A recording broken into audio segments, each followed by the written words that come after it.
So last June, I was invited out to Hershey Park to check out Wildcats Revenge, the park's hybrid reconstruction of the Wildcat coaster that closed in 2022. Here I am in front of the station in all my glory. Have you ever seen a happier dude? Anyway, let's talk about it. KI Coaster Guy here, and in this video, I'll be giving my first impressions of Hershey Park's newest coaster.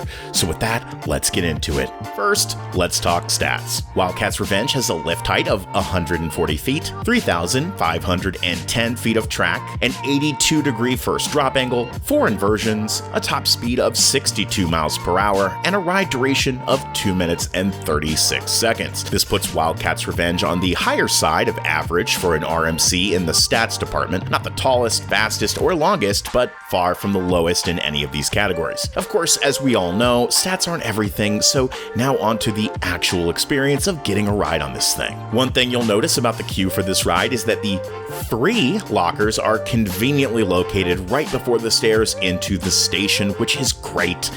More coasters should really do this. My experience on Media Day last year wasn't really representative of what it would be like to ride this on a normal day at Hershey, and unfortunately I haven't been back yet, but I've heard that this ride really tears through lines. According to one Reddit user, they waited only 1 hour when the queue was spilling out into overflow and, in their estimation, about 200% full. I think in large part this is due to Wildcats having both a loading and unloading station, which makes things a lot faster. Good news for anyone visiting Hershey who wants to get a ride on Wildcats Revenge. All this adds up to a queuing experience that compares very favorably to, say, Steel Vengeance, which I believe is the worst I've had so far in that regard. And now, I don't know if it's just me, but I found the restraints on Wildcats Revenge to be a little more comfortable than the other RMCs I've ridden as well. Not sure what the reason for that is exactly, but it's something I noticed. And in fact, I'd say in general, this is a more comfortable and more re-rideable coaster than the other rides I've been on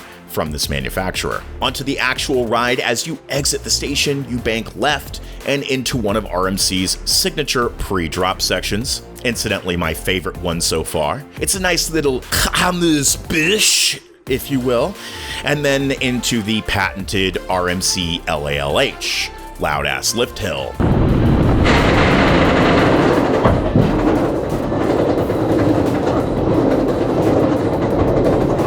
Now, there's absolutely nothing wrong with this drop, but I do agree with those who've said it's the weakest part of the ride. It's perfectly serviceable, but probably my least favorite drop on an RMC so far, and there are many rides at Hershey with better drops than this one. But after that, we're going to go into the first of 4 inversions on this coaster, and this is the one that's been advertised by the park as the world's longest underflip. Me being the scrub that I am, I needed to look that up on RCDB and then Coasterpedia, and according to those sources, this is called a step-up underflip, which is defined as an inversion which begins with an upward climb followed by a 270-degree roll and a dive down towards the side. Honestly, perhaps due to the aforementioned scrubbage, I have difficulty sometimes actually differentiating some of these inversions RMC comes up with from each other as far as how they feel. But on a couple of my rides, I got this kind of cool slowdown effect coming out of this element, which was a neat sensation.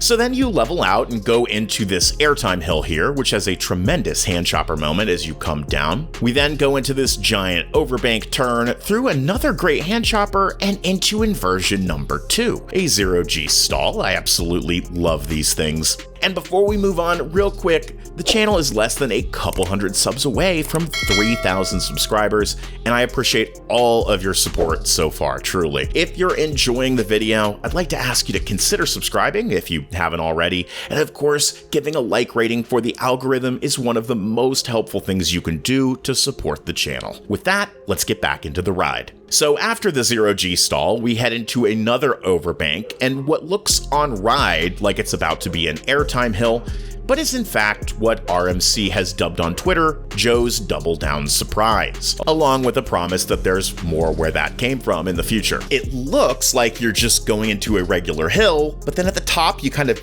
descend a little bit as the track veers left, then drop. This was by far the element that I heard the most about when talking to people during the Media Day event. It may not look like much from the POV, but you do get some lats and really feel it when you get pulled down that hill. After that, we go into inversion number 3, a 0G roll. If you've been on most any RMC, you know what these feel like. fantastic. Then you're going to bank left and into another overbank, then into a second 0G roll. Got this nice little airtime moment here, and then you hit the brakes. And when you hit the brakes on this thing, you really hit them. At least when I was there, this thing was hauling as it came into the brake run. Here's some pics of the guys from Zooter Loopers, fully feeling the force of these brakes for your viewing pleasure. I'd still take this over the bunny hills of torture at the end of Steel Vengeance and Storm Chaser though. Now to be frank, I've titled this video a review because that's the verbiage people are used to seeing here on YouTube when somebody is giving their thoughts on a roller coaster. But I'm not really comfortable calling this my final review, I guess. A much more accurate title for this video would be my thoughts and first impressions after a handful of rides on Wildcats Revenge, but that just doesn't roll off the tongue as well, does it? With that being said, my initial impressions are that Wildcats Revenge is a fantastic roller coaster.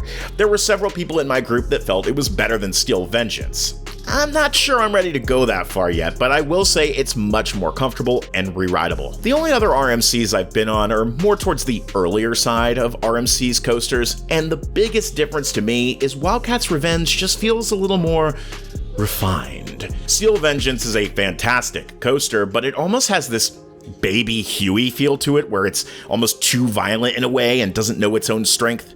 This one, on the other hand, still delivers that crazy RMC goodness, but it feels slightly less unhinged than some of their older coasters. In a good way, don't get me wrong, this thing is still intense. Hershey Park already had one of the best coaster lineups in the country, and this only makes it better.